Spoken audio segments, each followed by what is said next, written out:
All right. So, yeah, I'm excited to see that you have some training set up and set aside for Wayfinder. One of our application specialists will be working with you on a little more details on the ins and outs of the app itself, from both an administrative perspective and also from a user perspective. So you'll be able to help support any of your drivers as they use the forms and start working through the application. Um, for today, what I wanted to do is just touch base. I know we are going to be having a discussion with one of your districts around the students tomorrow.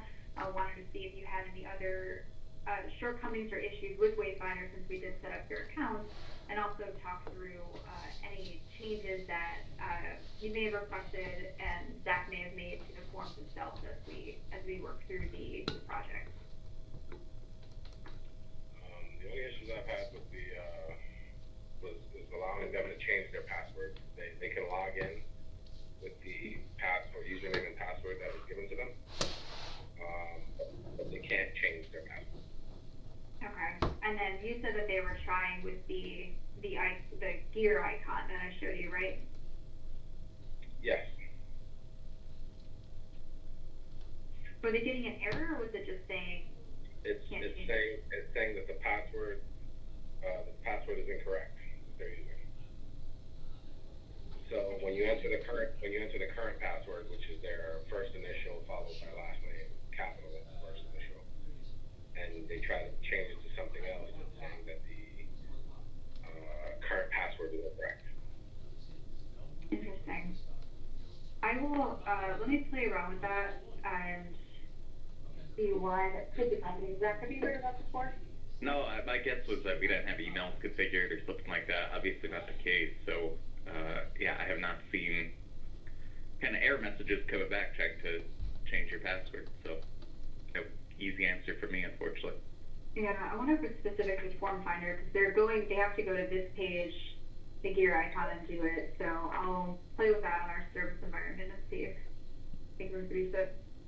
Is this what the screen I'm seeing now? Is that the way that any user is going to see it, or is that just for administrators?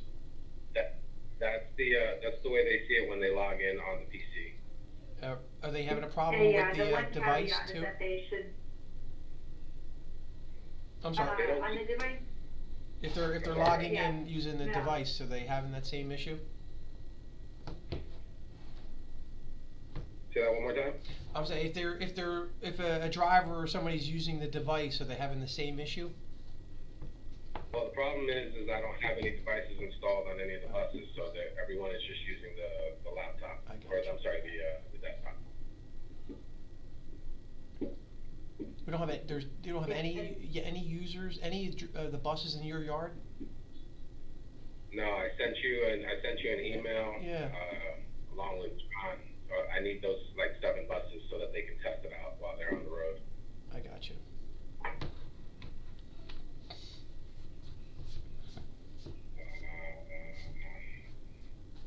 Something else.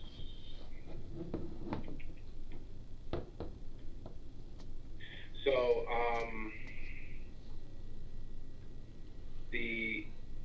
if I'm gonna correct their times or adjust their times, that's done through the timekeeping that timekeeping button that's right there. So this is really where users are going to submit forms, right? So this is really geared towards the driver being able to submit it. Where you're really going to manage it, if it's all right, let me go ahead and take over. Yeah, I mean, let's walk you through it. Okay. It would be driving if you want to. Oh, I got you. That's fine, yeah. No, that's fine. So it would be really through staff. And Maddie, rather than through the form itself, I think the easiest way to manage it would just be to go to the actual staff records. So if you go down to staff, what you'll be able to do here is run reports, be able to see time card reports. You'll be able to run exception reports, so you can see, hey, these 2 drivers had missed punches. And what you can do is you can go to an actual driver's record. So I think I have myself entered in here as a driver. If you go down to Zach Morin, I think I'm still in here. Oh, you have it sort of by first name. There you go. So if you double click on the record and open that staff record, you'll actually be able to make changes to their timekeeping forms from right within their records. You'll be able to see where their punches are. You got one tab for drivers' punches, a second tab for administrators, and you can actually add or edit right from here. So if you go back to the timekeeping, you click the little edit button, you'll be able to see the time card they submitted, they punched in, they chose their job type, and if you need to make adjustments, like say, well, they punched in at 8:30, really needed to be 8 o'clock, you can make those changes. You can see I've edited this in the admin section to already say, all right, we missed a punch, should have been punched out at 1 o'clock, something like that. So that top section there, really, you can't modify that top. That's what they actually punched. Zach Martin clocked in, did not select the job type. Is that correct? Yeah, that's right. Okay. I think these job types are added after I created this, I got you. section, but yeah, that's right. There's no job type selected. These are editable too, because you'll see drivers a lot of the time, double punch or something like that, and you may need to make edits to any of this stuff later. Now, we do track a timestamp, so we know the original exact time that the punch was created. We know what user created it and where, and that way we can track edits. So, if you need to run like a log, hey, show me all my edits that have been made this week or something like that, because you're wondering why did Joel add 30 extra minutes of time for a driver, we can run a report and say, okay, who added that extra 30 minutes after the fact as well, pieces like that too. But this is really where you manage time, is most likely you're going to be doing it from your staff records, right? You're going to pull up staff, run reports, see which staff are having issues, and you can open that record to go in and make changes or adjustments kind of as needed. What are those two tabs there? Timekeeping and admin. So there may be entire shifts that are missed, or potentially things like leave that you need to put in place. That as an administrator, you would just put those shifts in because the driver didn't punch at all. Okay. And then on the other tab, timekeeping, or you'd see the punches and you can edit them. That's it. This is going to be what's captured off the tablet, right? This is what drivers are going to be able to see. They're going to see this timekeeping form, so they're going to be submitting these timekeeping punches. That's it.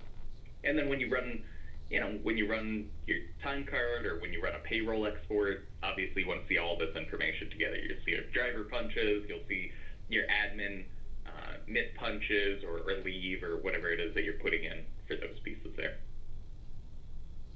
Okay. I'm trying to pull up that screen that you have right now. Yeah. And I did create a specific layout. So you see it's called timekeeping layout. So driver layouts could be different, right?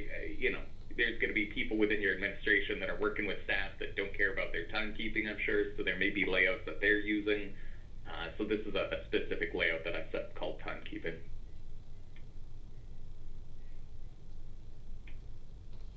So you went to staff. Yep. It brings up your staff. And then you right-click on an employee, view report. Is that what you want? You just double click to kind of open this interface. Yeah, so just a double click will open that. Yeah. So you can right click to run reports, and once we start having more data, we'll dig into these reports. There's not much, but if you want to, go ahead and Maddie, while you're on here, go ahead and run the employee time card review. When did I submit this? On the 5th? I don't think we're going to capture it because our date parameters aren't going to catch it. I think we got to run it for like the whole month or something. So if we run it for this month, we should catch it.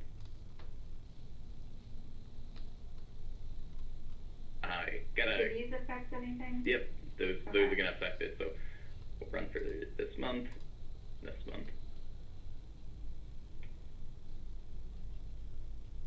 And we should have all of 1 punches for Zach in our report here. Okay. So this is the kind of report you might run. If there's a missed punch or something like that, we'll highlight it in red so it's easy to catch. But it's going to show you the punches there, calculate daily hours, calculate total hours. So if you run it for a week or 2-week period, you can see how many hours you're putting in there. Obviously, if there's other pieces of info that we need to add in here that you're keeping track of for staff, like our staff contracted for so many hours, do you want it highlighting if a staff's working over 40 hours or something like that, pieces like that, we can work and kind of configure the reports the way you need to. Right now, it's very baseline. Here's when they punched in, here's when they punched out, here's what their totals look like. Okay. So that sounds like something we would use, right? Something to notify us when employees approach 40 hours. Yeah, so we don't have anything configured for that, but you may want a specific report that's run, every Friday or, weekly saying, hey, here's drivers that are at or near 40 hours. The other report that we have built in here is what we call a shift exception report. That's something that you may want to run daily or weekly, and it's saying, hey, here's all your missed punches, right? Driver punched in, punched out, but they don't have a corresponding punch. These are all your shift exceptions. Like I said, it depends on what your workflow looks like, but we can schedule it up so every morning that comes into your inbox says, hey, here's the to-do, go through and clean these guys up. All right. And the last thing I have is the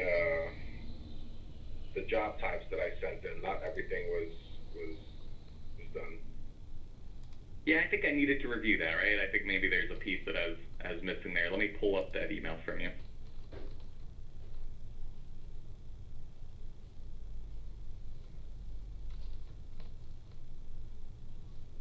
Yeah, here we go.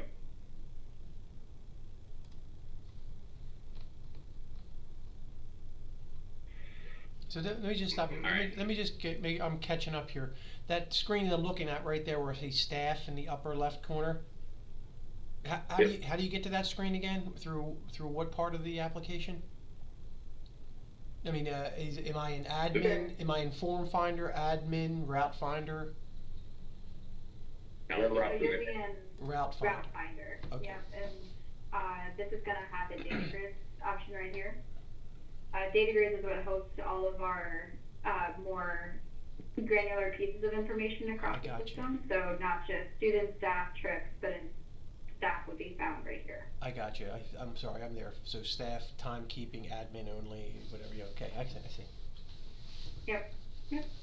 certainly going to be the hub where you work out of, right? The form finder is what users are using to submit this kind of stuff, but as an administrator, if I want to see all this information pouring in and see all the different pieces, this is where you'll be able to do it most easily.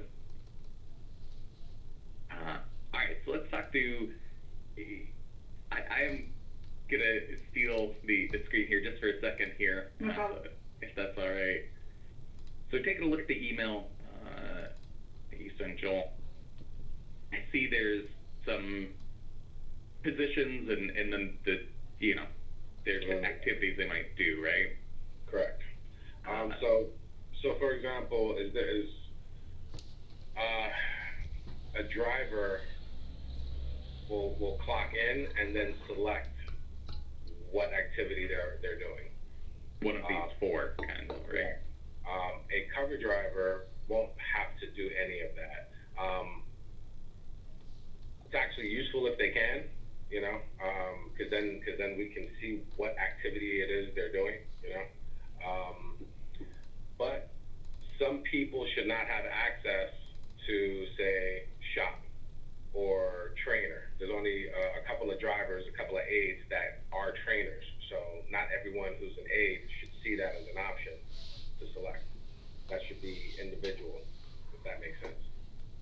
Yeah, I think I do hear what you're saying a little bit. Now, when a user logs in to go punch, the list of activities that we have there, we don't have a logic built into our forms to say it's done, right? So if I'm an aide, only show me this list of activities. Not necessarily if you're an aide, but if you're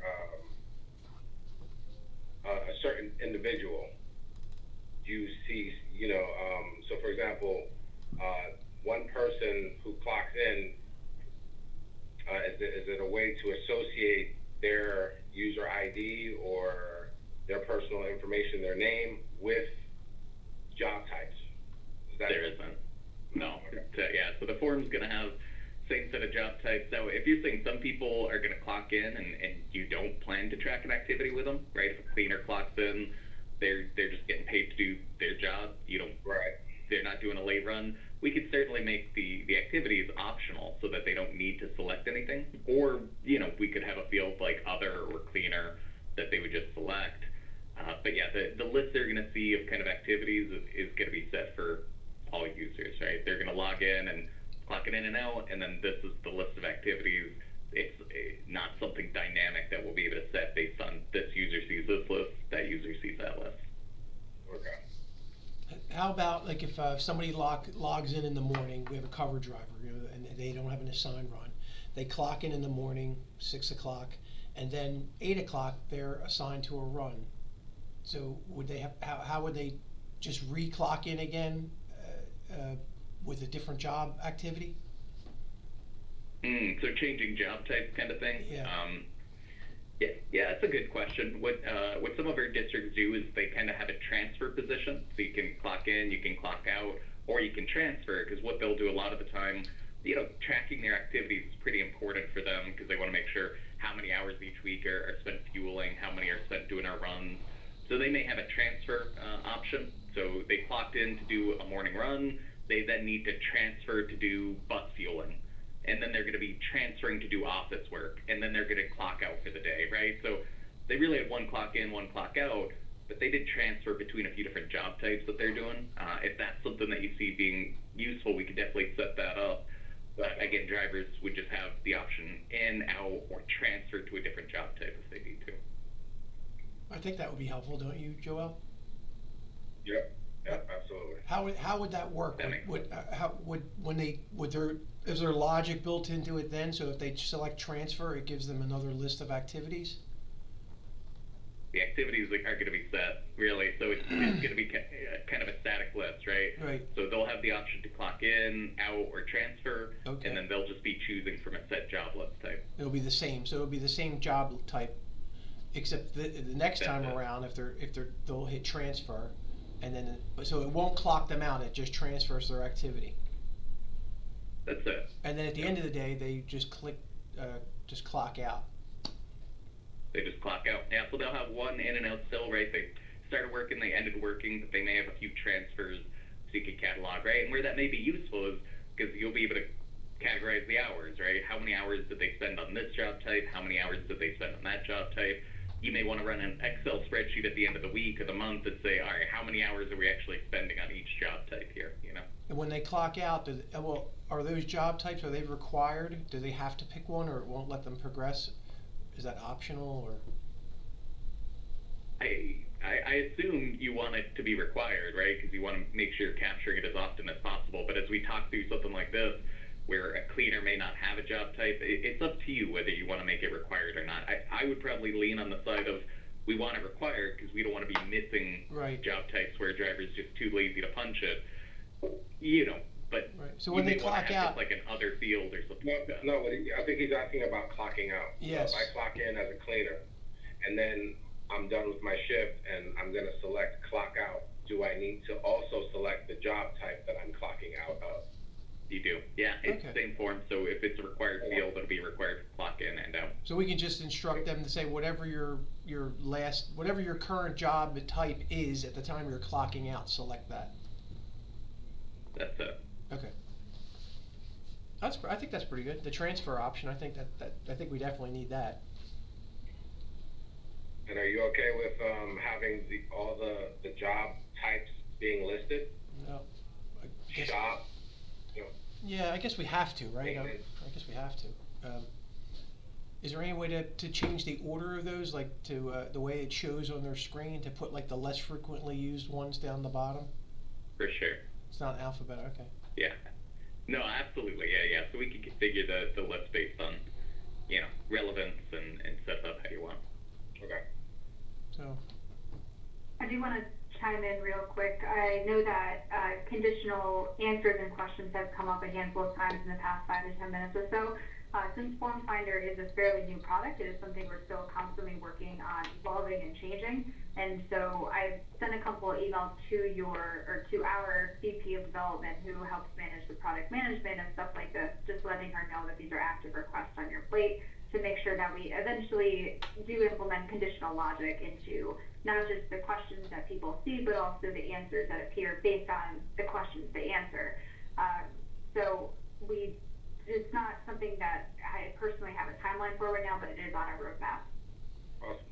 and one other question. I know they're kind of separate now, but will there be a time when I can see an employee's clock in and clock out, and then simultaneously see where they were located, as driving? So, like seeing GPS data and clock in, clock out data simultaneously. Yes. Yeah, that's definitely a request that we've had some other clients too, looking at like Synovian pieces like that. There are some ways to do it. So we have a client right now that uses a dashboard that I can look at setting up for you guys. You know, obviously it's hard, right, until we start having some data flowing in, how much it really shows. But I can grab some screenshots to give you an example of what those interfaces look like.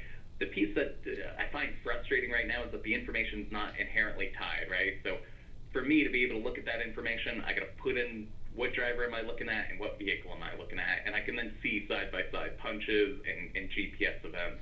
I would love to coordinate and put that all into one thing. So I just say, let me type in a driver's name or type in whatever and have it all tie together. That's the only piece I see really missing. But that kind of dashboard view does make it nice to say, all right, here's where they clocked in, here's where the vehicle started. You know, I can see all that information. I just need to you know, plug those two pieces in. Who is my driver and what bus did they drive that day? Yeah, I'm thinking about like in a situation where, you know, a driver clocks in at 8 and they clock out at 11, but, you know, they're like, hey, I really was on this run till 11:30 because of traffic or the way the route's constructed, wherever it is. And then we would go over and look at where the vehicle actually was and say, you know, yes or no, and modify that and kind of audit the time that they you know feel want to be paid for. The data's all in here. With a dashboard, it's really nice because I can pull in a couple of different pieces. So yeah, I can look at setting up a dashboard, and like I said, I'm happy to share like a screenshot of what some of our other clients are using, so you can see what that interface looks like. But the information's all there, easy enough to put it into piece. I think, you know, user experience, we're still fine tuning a little bit to make that a little bit easier to use. But yeah, the pieces are there for sure. I have one more question. I'm through. If can a driver or a person that punched in, can they see their current status um, uh, from the system? So, for example, I get in the bus, Like I clock in, or I clock in the office, and then I go out and I do my run, and I just want to kind of look at the system and make sure I am clocked in, or what my current status is. Yeah, so how it works is what they'll be able to see is they'll be able to see their punches. So from a tablet or from the web browser, they'll be able to go ahead and take a look and see their time cards that they've submitted there. So they can take a look and see their last submission and see that they punched in and what time they punched in, that kind of thing. So every user, admin or not, can see this?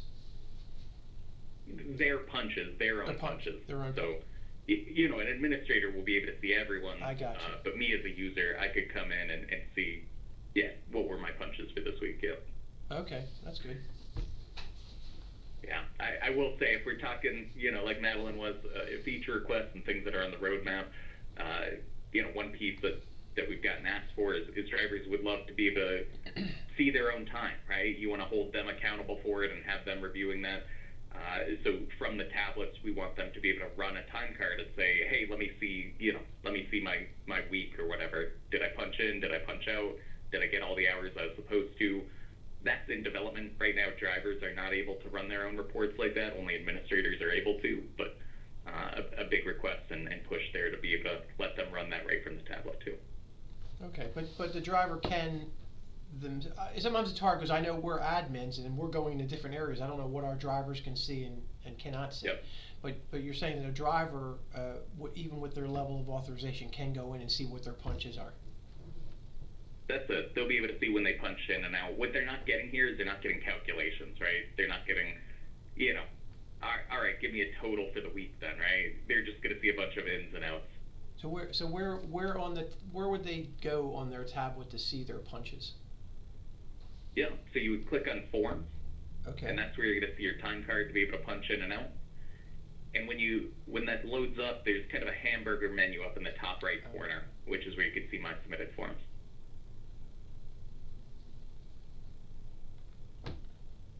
I see. Right, so if you're using that to kind of get a practice there, feel free to go ahead and, you know, we're in a test phase, feel free to use that timekeeping there, yeah. Okay, so if I click on that, I would see staff and vehicle I'm seeing. Do I see that because I'm an administrator? Yeah, no, they'll see that too because they're submitting two different types of forms. So a vehicle's going to show them their pre and post trip inspections they submitted. staff is going to show them their time cards they've submitted. Okay, specific, just their data. Just their data, yep. Okay. Okay. Just, That's all I had. yeah, that's all I had too. We're kind of just thinking through this to know how we could put together some sort of training, because we're gonna have to put something out for everyone to tell them how to use it. Well, Joel's we want gonna to work with pilot you his too. group. If there's like a one sheet that we can put together for you to help, driver onboarding and pieces like that too, for sure. We'd love to help out with that.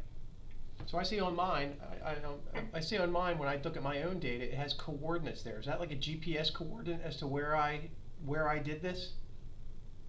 That's right. So we do capture XY coordinates for wherever punches are taking place. Okay, so I can, if I'm an employee and I punched in at home, rather than... You're gonna see that. Yeah, you're gonna be able to... We'll see that. And look, we can actually take this a step further.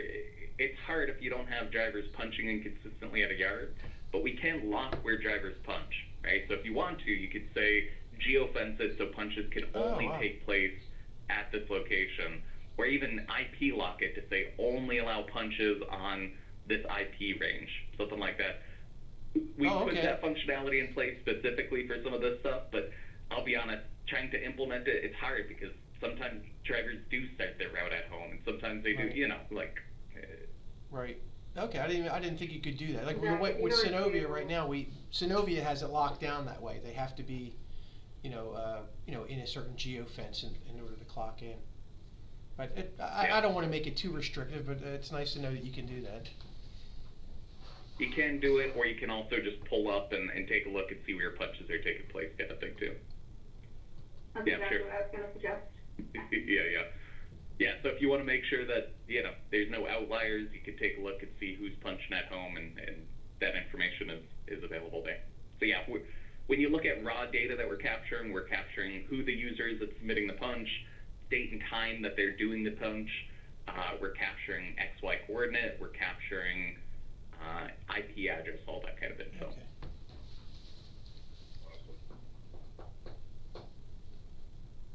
All right, so Joel, my takeaway, I think, is that we don't quite have all of the job types we'd want to see here, so we got to build that list out a little bit, and then we also are looking at maybe putting in place that clock in, clock out, transfer to different job types option, which easy enough. And also that dashboard you were talking about would have been... Yeah, that's right. That's easy enough to throw together. Like I said, it's not going to have a lot in there until we start having some data. But, as I take a look, I see you guys are testing out the punching, so that's great. But I'll grab some screenshots as well just to give you an idea what that interface looks like. All right, I appreciate that. Those are my takeaways. Maddie, anything else for you? I don't think so. I think, Joel, if you could just make sure that I get invited to that meeting tomorrow. I haven't seen it come through yet. I'll try to get Macy or Justin to join, but if they can't, I think I should be able to hold my own in data conversations, so that shouldn't be a problem. And then you do have your first training coming up with Aaron on August 9th. He is pretty experienced in Wayfinder and also helping supplement folks like yourself in knowing how to train and support your drivers. So if you start before that time working on any documentation or just coming up with a plan on how you'd like to train and, pass this on to your entire team, feel free to bring your questions up to him and he'll be able to offer some suggestions and guidance on that. Perfect. That sounds perfect. And just for my own peace of mind, have you heard from any other districts yet on student data or just the one? No, it's looking like we're gonna pull the student information from Bus Hive. Okay. You know. Okay. And that's fine. If worst case scenario, there are also options too, and what some people do, and I'm working with a client on right now, they only have their trip stops provided from the other depots that they're servicing, and they don't use student data at all. So they're just pinning on the map where they need the bus stop. So student data isn't a requirement. It is helpful if you're looking to build, reports regarding the trip that your drivers are going to be running, and so they know who they're picking up and when they should be on the bus. But for actually building the routes themselves, it's not required. And so if you do want to at least get a start on building what you think you need for the upcoming year, I know we talked about September 30th, trying to get things in place for Camden, then you can at least start those, even if you don't have the data itself. Perfect. All right. Anything else any of you can think of? Nope, thank you very much. Awesome. Well, I appreciate your time. You'll get 30 minutes back in your schedule for today. If we don't talk to you before the weekend, I hope you enjoy your weekend. You too. Have a good one. Meeting with you guys again. All right. Thank you. Bye all.